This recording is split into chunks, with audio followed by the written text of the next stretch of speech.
नमस्कार दर्शक बंधु भक्तिपथी रामदूत चैनल रे आपण मानक स्वागत। आज जानिबा पांगन छेदन मंत्र आउ जानिबा कान पचा को औषध आउ जानिबा कान टणा को औषध दांत दरज को औषध एवं छोट छुआ मानकर स्मरण शक्ति वृद्धि पाइबा उपाय आसंतु जानिबा आउ जानिबा पांगन छेदन मंत्र। यही मंत्र जानिबा आगु आम चैनल को नुआ आसीथिले चैनल को सब्सक्राइब करंतु, वीडियो को लाइक करंतु।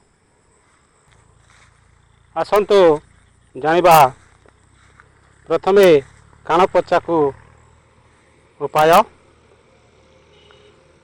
3 ग्राम समुद्र फेण, अदा रस 10 ग्राम, रसुण 10 ग्राम, राशि तेल 50 ग्राम को एकत्र मिसाई निआरे पाक करिबो एवं पानी मरीगले तेल को ओह्लाई ठंडा करी काचबा प्लास्टिक डबारे रखी सही तेल दिन को दुई थर 3 ରୁ 4 बुंदा कान रे पकाइब। यही उपाय करने द्वारा आपणकर कान पचा भल हो जाए।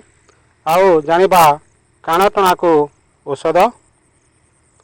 ताल बांगा को पत्थर रे छेची रस बाहर करी रस बाहर करिबो।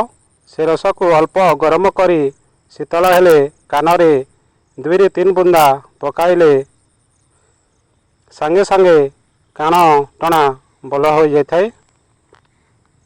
आसंतु जानिबा तापरे दांत दरज को उपाय। हरिया को चिकन करी पानी सह बाटी अल्प उषुम करी शीतल हेले दांत माड़ी रे लगाइब। जो दांत दरज करुथिबो या द्वारा समस्त प्रकार दांत दरज भल हो जाए। भल हवा पर्यंत आपणकर दांत माड़ी रे यही औषध बारंबार लगाई चली दांत दरज भल हो जाए। आउ जानिबा छोट छुआ मानकर स्मरण शक्ति वृद्धि पाइबाकू उपाय। यही औषधटी होची ब्राह्मी पत्र गुंड 2 ग्राम खाई महू 2 ग्राम प्रतिदिन 2 थर लेखाए खाइले स्मरण शक्ति बढ़े, विद्या वृद्धि रे पिला माने प्रवीण होती।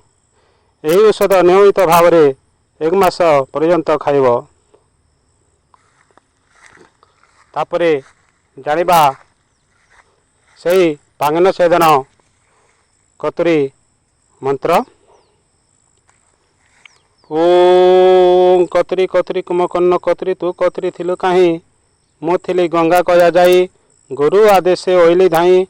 ठुआ काट, बाण काट, सिंहार काट, दुष्टि काट, मुष्टि काट, अड़े पदिया काट, भेलकी काट, मोहनी काट, कुर काट, लेउटिया काट, वीर काट, भृत काट, पेशन काट, काट काट बोली कहार आज्ञा ईश्वर पार्वती कोटि कोटि आज्ञा। यही मंत्र को पढ़िला बेल को थरे पढ़ी थरे फुकिब एवं 3 थर मंत्र पढ़िब। यही मंत्र रे जो माने कुटकहट करिथिबे, जो माने वशीकरण प्रयोग करिथिबे, मोहनी वशीकरण करिथिबे, समस्त प्रकार वशीकरण समस्त प्रकार मंत्र जंत्र काटी दे थाए। यही मंत्र परीक्षित मंत्र। आपण माने यही मंत्र को परीक्षा करंतु आउ कमेंट बॉक्स रे कमेंट करंतु यही मंत्र ओरिजिनल कि नुह। मु जेते मंत्र दूची समस्त मंत्र ओरिजिनल मंत्र।